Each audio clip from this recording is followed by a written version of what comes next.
Hello friends, welcome to our YouTube channel study point RC. आज हम जो GDS to MTS का paper second होने वाला है उसके बारे में थोड़ा डिस्कस करेंगे कि उसका सिलेबस क्या है, सिलेबस के अंदर क्या क्या आता है। तो जीडीएस टू एमटीएस का जो पेपर सेकंड होता है वो 60 मिनट का होता है और 50 मार्क्स के क्वेश्चन उसमें आते हैं।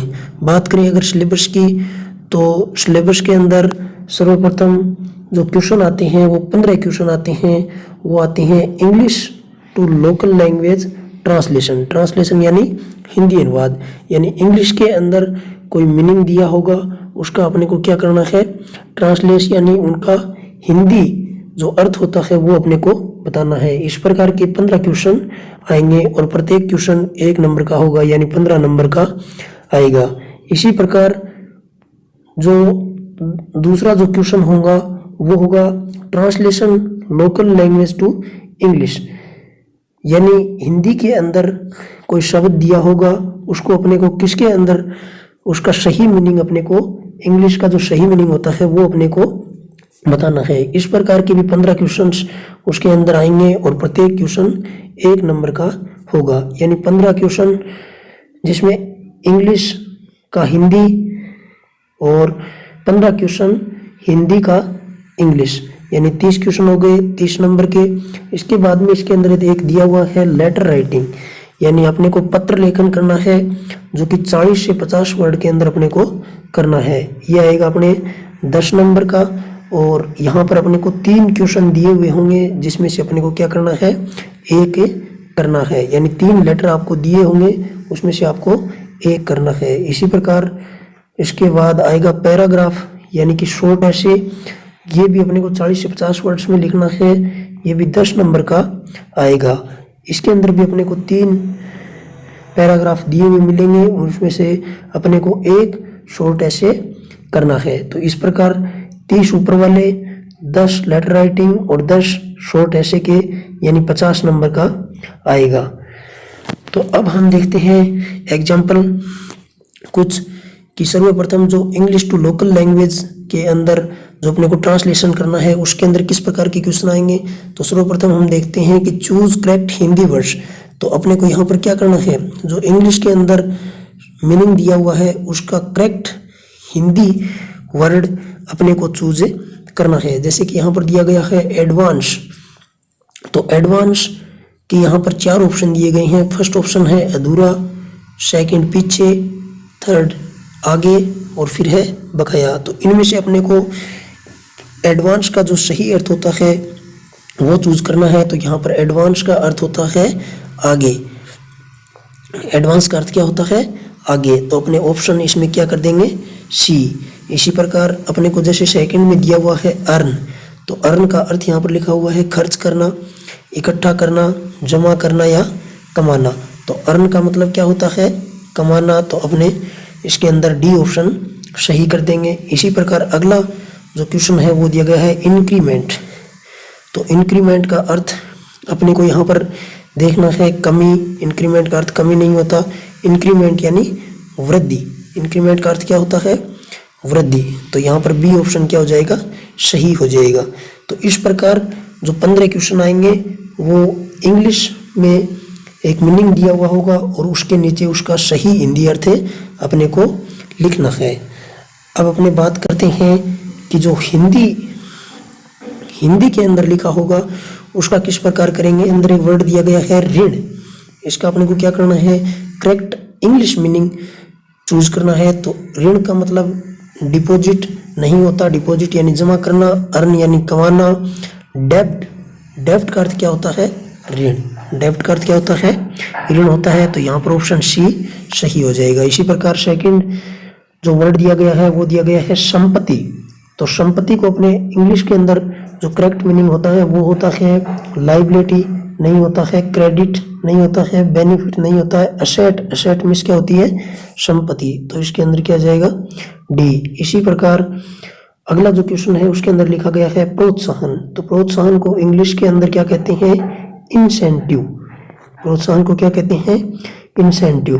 तो इसके अंदर ऑप्शन ए सही हो जाएगा। इस प्रकार आप समझ गए होंगे कि 15 क्वेश्चन जो पहले आएंगे वो आएंगे इंग्लिश, जो मीनिंग दिया गया है उसका करेक्ट हिंदी अर्थ जानना, और 15 उसके बाद जो क्वेश्चन आएंगे उसके अंदर जो हिंदी का जो अर्थ दिया गया है उसका करेक्ट इंग्लिश मीनिंग अपने को करना है। इस प्रकार ये 30 नंबर के क्वेश्चन अपने आएंगे। अब हम बात करते हैं पार्ट सी के अंदर। तो इसके अंदर लेटर राइटिंग आता है। तो लेटर राइटिंग के अंदर अगर हम बात करें तो लेटर मुख्य रूप से 2 प्रकार के होते हैं। एक तो होता है फॉर्मल लेटर और सेकंड होता है इनफॉर्मल लेटर। फॉर्मल लेटर को हिंदी के अंदर औपचारिक पत्र कहते हैं और इनफॉर्मल को क्या कहते हैं, अनौपचारिक पत्र कहते हैं। तो नॉर्मली जो हमारे एग्जाम के अंदर जो क्वेश्चन आएगा वो फॉर्मल लेटर से ही पूछा जाएगा लगभग, क्योंकि इनफॉर्मल लेटर से नहीं पूछा जाएगा, अपने को फॉर्मल लेटर से ही पूछा जाएगा। तो जो फॉर्मल लेटर होते हैं वो ऑफिशियल वर्क से संबंधित जो लेटर होते हैं वो सभी क्या होते हैं, फॉर्मल लेटर होते हैं। जैसे कि लेटर टू प्रिंसिपल, प्रिंसिपल को लेटर लिखना, लेटर टू हायर अथॉरिटीज, उच्च अधिकारियों को लिखना, लेटर टू एडिटर, संपादक को कोई लेटर लिखना। इसके अंदर अपने को ध्यान रखना है कि जो फॉर्मल लेटर होते हैं उसके अंदर व्यक्ति जो होता है वो हमसे क्या होता है, अपरिचित होता है, जबकि अनौपचारिक या इनफॉर्मल जो लेटर होता है उसके अंदर हमारे जो सगे संबंधी या जो परिचित व्यक्ति होते हैं उनको ये लेटर लिखा जाता है। जैसे कि किसी अपने फ्रेंड्स को लिखना, किसी रिलेटिव को लिखना, अपने फादर को लिखना, मदर को लिखना। इस प्रकार के जो परिचित जो हमसे व्यक्ति होते हैं उनको जो लेटर लिखते हैं वो होता है इनफॉर्मल लेटर। अब हम जान लेते हैं कि फॉर्मल लेटर का जो प्रारूप होता है वो क्या होता है। तो फॉर्मल लेटर राइटिंग के अंदर जो न्यू एनसीईआरटी के अंदर जो अपने दिया गया है फॉर्मेट वो ये है कि पहले राइट जो कॉपी है उसके राइट साइड में लिखा जाता था एड्रेस वगैरह, परंतु जो न्यू फॉर्मेट है उसके अंदर लेफ्ट साइड के अंदर क्या लिखा जाता है, एड्रेस वगैरह सब लिखा जाता है। तो सर्वप्रथम अपने को काम करना है सेंडर्स यानी भेजने वाले का पता, भेजने वाले का क्या करना है, पता लिखना है। अगर एग्जाम के अंदर दिया हुआ हो तो वो अपने को सेम लिखना है, और नहीं दिया हुआ हो तो हम अपने हिसाब से लिख सकते हैं। जैसे कि अपने यहाँ पर लिखें 123 रामनगर हनुमानगढ़, इस प्रकार से लिखेंगे। इसके अंदर अपने को एक ध्यान रखना है कि कोमा का यूज नहीं करना है। इन फॉर्मल जो लेटर होता है उसके अंदर ये जो कोमाएं होती है इनका यूज बहुत ही कम करना है। उसके बाद में प्रथम, इसके बाद में सेकंड काम अपने को करना है डेट लिखनी है। तो डेट का भी जो प्रारूप होता है वो इसी प्रकार से अपने को लिखना है। जैसे 6 अक्टूबर, उसके बाद में ये जो कोमा है ये अपने को लगानी है, और 2020, तो ये इसका प्रारूप सही है। इसके बाद में जो सेकंड प्रारूप दिया गया है वो भी सही है, अक्टूबर 06, इसके बाद में ये कोमा और 2020, ये दोनों सही हैं। इनमें से अपने दोनों ही लिख सकते हैं। और अगर अपने सीधा लिखेंगे कि 6/10/2020 तो ये क्या हो जाएगा, गलत हो जाएगा। तो अपने को ध्यान रखना है कि इस प्रकार से इसके अंदर लिखना है। नंबर 3 अपने को रिसीवर एड्रेस यानी जो प्राप्त करता है उसका एड्रेस लिखना है। इसके अंदर जो रिसीवर का जो पद होता है वो लिखना है और उसका एड्रेस लिखना है। तो इसके अंदर आ जाएगा, जैसे कि अपने के किसी कलेक्टर को लिखना है तो लिखेंगे the honourable collector, the district collector of Hanumangarh, इस प्रकार से लिखेंगे।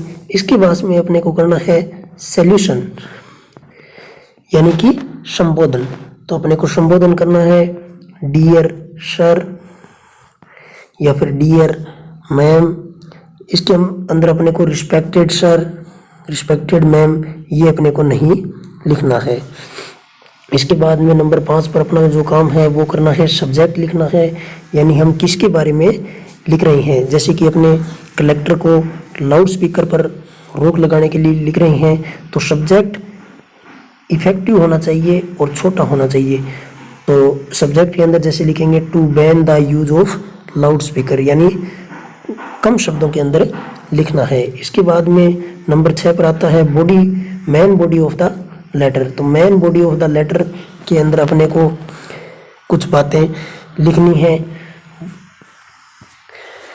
वो आपको ध्यान से लिखनी है। इसके बाद में नीचे बाईं साइड में लिखना है, लास्ट में जो लेटर समाप्त होने के बाद में थैंकिंग यू, यहाँ पर अपने को यूअर्स ओबीडेंटली ये नहीं लिखना है, यहाँ पर लिखना है यूअर्स फेथफुली या फिर यूअर सिंसियरली।